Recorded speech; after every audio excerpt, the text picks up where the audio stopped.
E a gente teve a oportunidade de conhecer um médico veterinário e uma psicóloga que passou informações maravilhosas para a gente. Você sabe muito que os psicólogos hoje recomendam, indicam, né, muito para a terapia os pequeninos. E com isso, a gente foi atrás de mais informações para vocês. Confere aí.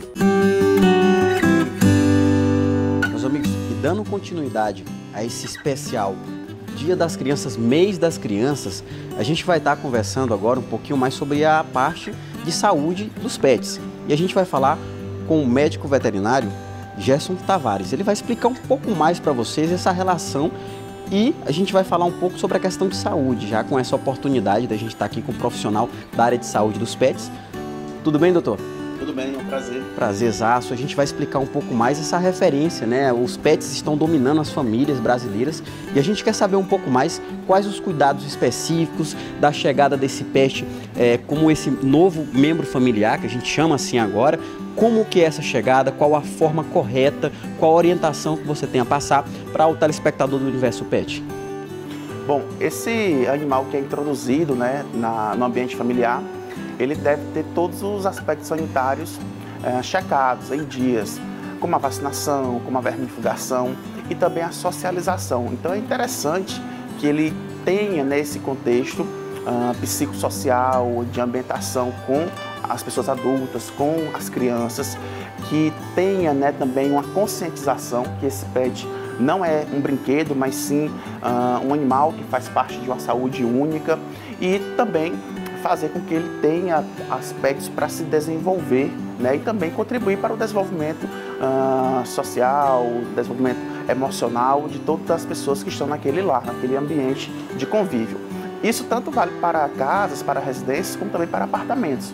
A gente deve sempre ter um aspecto de conforto térmico, com ventilação adequada, principalmente nesse mês de outubro, que é mais quente, novembro, né? Então a gente tem que ter esse aspecto de ambientação, de conforto, como também uma alimentação adequada e sempre levar o médico veterinário para estar fazendo uma medicina preventiva.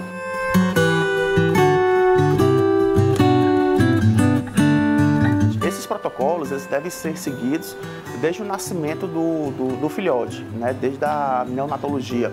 Então, deve ser procurado um médico veterinário para seguir o protocolo vacinal, né, com todas as viroses, né, a parte de vermifugação, os cuidados preventivos com a leishmaniose, entre outras doenças, né? Então, tudo isso deve ser seguido de acordo com a idade daquele animal, daquele indivíduo, o aspecto nutricional, alimentar das rações também, para que ele se desenvolva de forma saudável, não tenha nenhuma complicação, não venha a ser ali um reservatório, um possível reservatório de algum patógeno e venha afetar a família. Então, todos esses cuidados a gente deve ter, né, desde o nascimento, e o importante é dizer para as crianças que é importante a gente acompanhar até a velhice desse animal. A gente não pode, porque o animal ficou velho, a gente ir e descartar, né? Então, hoje tem animais que estão aumentando a expectativa de vida, assim como a população brasileira, animais com 20 anos, 25 anos, devido aos avanços aí, médicos, veterinários, né, as ofertas de medicamentos, de alimentos que estão aí na nossa casa, no nosso dia a dia, no nosso celular, para a gente usufruir.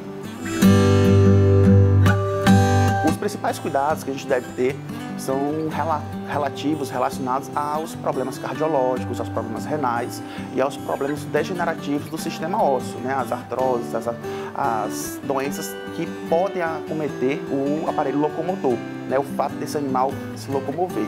Então, com o atendimento médico veterinário, são feitos exames, no caso da cardiologia, como o eletrocardiograma, um ecocardiograma, uma aferição de pressão arterial, e aí você vai tendo aí um prolongamento da vida desse paciente. Então é um cuidado aí geral. Meus amigos, e continuando aqui o nosso tema Mês das Crianças, muito bacana, eu tenho certeza que você está se identificando. A gente vai falar com a psicóloga Tâmia, ela vai dar bastante esclarecimentos relacionados à relação do pet com a criança, do pet naquele ambiente familiar. Olá, Tâmia, tudo bem? Tudo bem, Tâmia, boa tarde. Boa tarde. A gente tem bastante dúvidas aqui que a gente quer hoje tirar com você. relacionado aos pets, né? Os pets, eles cada dia mais estão se introduzindo nas famílias e crianças cada vez mais tendo contato. E a gente sabe, né? Você que tem pet, você que é tutor de canil que está assistindo a gente agora, eu tenho canil, como vocês sabem, e eu recebo muitas indicações, né, de psicólogos direcionando o cãozinho para aquele ambiente familiar, para as crianças especificamente. E a gente queria saber um pouco mais sobre, né, essa ligação entre crianças e pet, famílias e pets. Boa tarde a todos. Bom, o encaminhamento de uma família, né, para adquirir um animal, no caso um cachorro, um pet, né, um gato, ele tem que primeiro passar por uma compreensão, né, do sentido desse animal, dessa vida nesse seio familiar.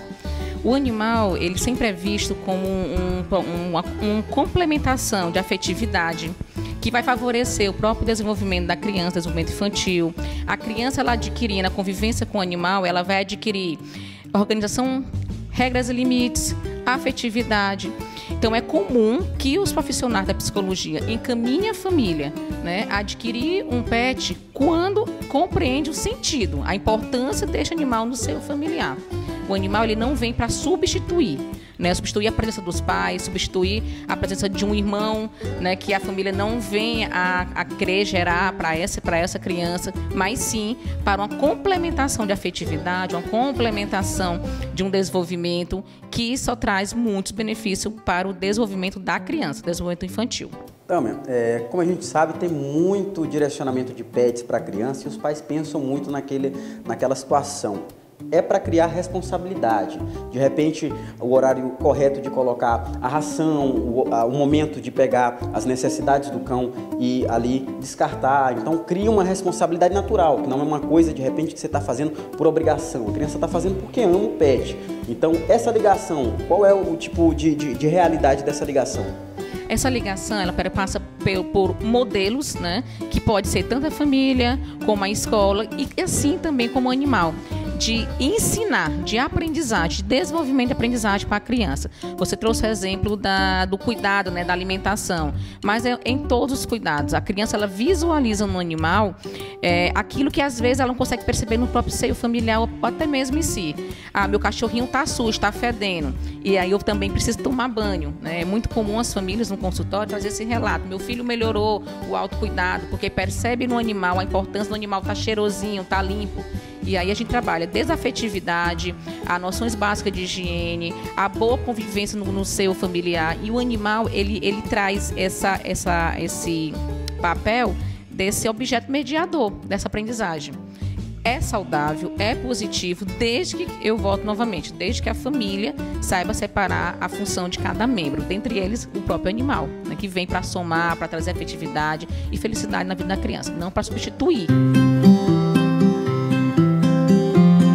Essa prática, né, da psicologia inclusiva, a psicologia que busca resgatar o desenvolvimento dentro da diversidade do comportamento humano, principalmente com crianças com TEA, crianças com algum nível de psicose, é utilizado animais, não só o cachorro, né? Nós temos o cachorro e aí precisa ter a compreensão do tipo de raça, que é mais dócil, mais amigável, a questão do próprio adestramento, que já vai criando essa vinculação. Temos outros animais, como o próprio cavalo, né, que é muito utilizado na ecoterapia, como uma possibilidade de desenvolvimento de autonomia na vida das crianças ou adolescentes, até mesmo adulto, né, que tem alguma deficiência intelectual ou psicomotora. É muito saudável, desde que o profissional que atue nessa área saiba fazer, primeiro, a psicoeducação com a família, da importância desse animal, né, criar um sentido na dinâmica da família e avaliar dentro da característica singular de cada criança qual o tipo de pet, qual o tipo de animal, que o profissional ele tem um conhecimento, né, da característica do animal, mas qual o tipo de animal que aquela criança, no nosso caso é criança, tem maior interesse e habilidade. Mesmo sendo uma criança que tem alguma deficiência, tem que ter esse cuidado, né, esse respeito à singularidade de cada criança. Cada criança é dotada de características de personalidade, né? Tem crianças que têm a personalidade mais altruísta, mais íntegra, mais serena, e tem crianças que já são mais agitadas, mais ativas, né? Ou proativas. E da mesma forma temos animais que têm essas características na sua personalidade. Eu brinco muito, mas é uma brincadeira científica, que os animais também têm personalidade. E aí cada raça, né, ela tem suas características próprias. E aí é importante que o profissional que vai atuar na reabilitação, utilizando de pets, tenha esse conhecimento. E é o trabalho multidisciplinar, dialogar com o veterinário, dialogar com outros profissionais da saúde para favorecer a melhor indicação. Que indicação? Indicação saudável dentro da necessidade da criança. É para trabalhar complexo de ansiedade? É para trabalhar complexo de agressividade na criança? Como eu vou indicar um animal agressivo? Né? Um animal mais ansioso? Vai potencializar o agravo de saúde mental da criança ao invés de favorecer. Então, são conhecimentos e cuidados necessários que o profissional tem que ter na indicação de um pet para a família. Ao ir em busca de um animal, seja ele um gato, seja ele um cachorro, conversar com os especialistas, tá? É os donos dos pet shops, são os próprios veterinários que fazem um estudo aprofundado, tá, das raças dos animais. Nós, da psicologia, estudamos o comportamento humano, a saúde mental e os traços de personalidade de cada pessoa. O que é que a gente vai indicar para a família? Mãe, sua criança ela tem um traço de ansiedade.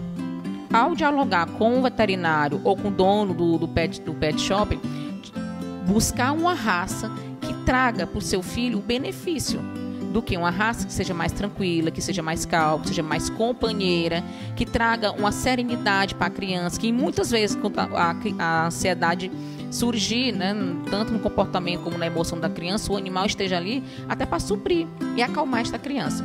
Maravilha, Tâmia. O Universo Pet fica muito feliz com a oportunidade de poder adquirir tanta informação relacionada, né, à psicologia humana, que é hoje muito ligada, né, à questão das indicações dos pets, né? E o Universo Pet fica com mais novidades logo mais para você.